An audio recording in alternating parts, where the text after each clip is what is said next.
For the spectators in the regiment, we once again finally had the annual junior ranks versus the senior NCOs and officers hockey match.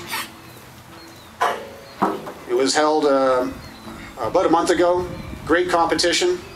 We actually were tied after the first period. I should leave the score there. Very happy. In the end, it wound up being 5-1, and I did promise that I would recognize the victory of the junior ranks mess over the Warrant Officers and Sergeants Mess and Officers Mess team, and I would do so publicly, and so I'm doing so. And we also have the trophy, which hereafter will be awarded to the winner of the annual match. I do intend to play again next year, and I will be more of a goon, I promise.